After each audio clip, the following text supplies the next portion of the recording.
राजीव उस बूढ़ी औरत के बारे में सोच रहा था जो उसे मिली थी। वो अपनी नानी को ढूंढना चाहता है। उसकी नानी मिल नहीं रही है, कहीं गायब हो गई है। वह बोर हो रहा था। वह अपनी नानी के पुराने घर में घूमता रहा। घर हमेशा धुंधला और रहस्यमय था। एक दोपहर उसे अटारी में धूल से भरा एक पुराना संदूक मिला। उसने उसे खींचने की कोशिश की, लेकिन वह हिला नहीं। राजीव ने अपनी नानी को आवाज दी। नानी, इस भारी संदूक में क्या है? उसने पूछा। उसकी नानी मुस्कुराई। उसकी आंखें चमक उठी। यादें हैं बेटा, उसने जवाब दिया। बहुत पुरानी यादें। एक साथ मिलकर वे इसे खोलने में कामयाब हुए।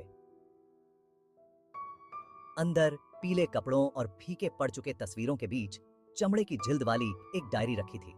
उम्र के साथ इसके पन्ने खराब हो चुके थे। कौतूहल से राजीव ने उसे उठा लिया। यह क्या है नानी?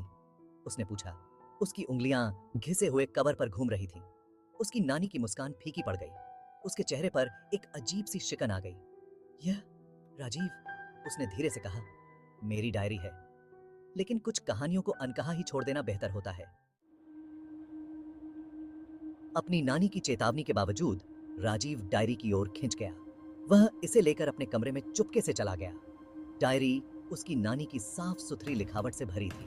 उसने पढ़ना शुरू किया। उसका दिल उम्मीद से धड़क रहा था। प्रविष्टियों में एक छोटे से गांव में उसके जीवन के बारे में बताया गया था। उसने अजीब घटनाओं के बारे में लिखा। हवा में कैरिड ऑन द विंड फुसफुसाहट के बारे में, भूतिया कुएं और रात में गांव में घूमने वाली भूतिया आकृति की दास्तां थी। हर कहानी ने राजीव की रीढ़ की हड्डी में कंपी भेज दी। एक प्रविष्टि ने विशेष रूप से उसका ध्यान खींचा। इसमें जंगल में एक छिपे हुए रास्ते की बात कही गई थी। कहा जाता था कि यह एक भूले हुए मंदिर की ओर जाता है।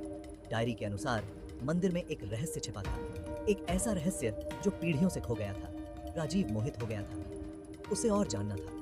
उसने अपनी नानी से गांव और उसके रहस्यों के बारे में पूछने का फैसला किया। लेकिन जब वह अटारी में वापस लौटा तो उसे वह खाली मिली। संदूक, डायरी, उसकी नानी, सब गायब थे। राजीव पर दहशत छा गई। उसकी नानी कहाँ गई थी? क्या वह गांव वापस चली गई थी? उसे अपनी नानी की गांव के बारे में कहानियां याद आ गईं।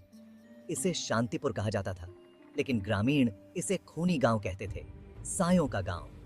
अपनी नानी को ढूंढने और सच्चाई का पता लगाने के लिए दृढ़ संकल्पित राजीव ने शांतिपुर की यात्रा करने का फैसला किया।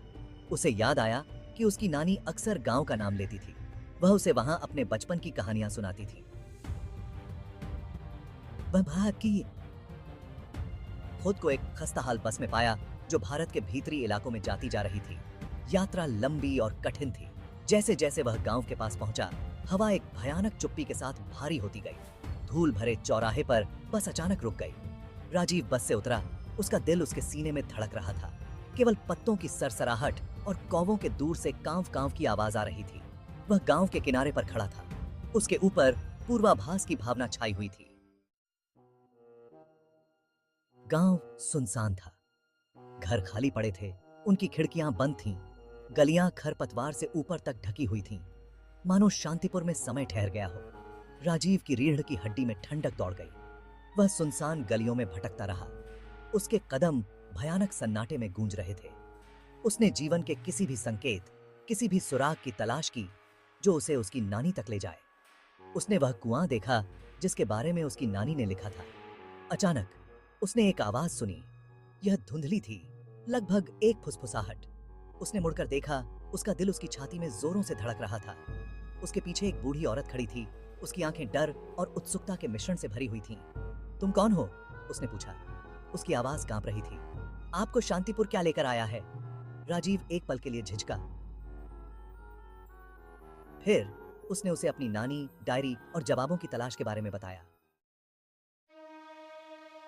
बुढ़िया महिला ध्यान से सुनती रही। उसकी आंखें हर शब्द के साथ चौड़ी होती गईं। जब राजीव खत्म हुआ तो उसने एक गहरी सांस ली। आपकी नानी, उसने धीरे से कहा, उन्होंने कई साल पहले गांव छोड़ दिया था। उसने कभी वापस न आने की कसम खाई थी। पर क्यों? राजीव ने पूछा। उसकी भौहें उतर गईं। बुढ़िया ने अपना सिर हिलाया। कुछ रहस्य, उसने कहा। उसकी आवाज मुश्किल से एक फुसफुसाहट थी। दबे हुए ही अच्छे हैं, लेकिन मुझे उसे ढूंढना होगा। राजीव ने विनती की। वह बिल्कुल अकेली है। बुढ़िया ने उसकी तरफ देखा। उसकी आंखें सहानुभूति से भरी हुई थी। मेरे पीछे आओ, उसने आखिरकार कहा। वह उसे संकरी गलियों की एक भूल भुलैया से होते हुए सुनसान गांव के बीचों बीच ले गई। सूरज डूबने लगा। उनके रास्ते पर लंबी परछाइयां पड़ने लगी। वे गांव के बाहरी इलाके में एक छोटी सी जीर्ण शीर्ण झोपड़ी में पहुंचे। आपकी नानी यहीं रुकी थी, बुढ़िया ने झोपड़ी की ओर इशारा करते हुए कहा। वह आज सुबह चली गई। उसने कहा कि वह पुराने मंदिर जा रही है। राजीव का दिल एक धड़कन को छोड़ गया। मंदिर! क्या यह रहस्य को उजागर करने की कुंजी हो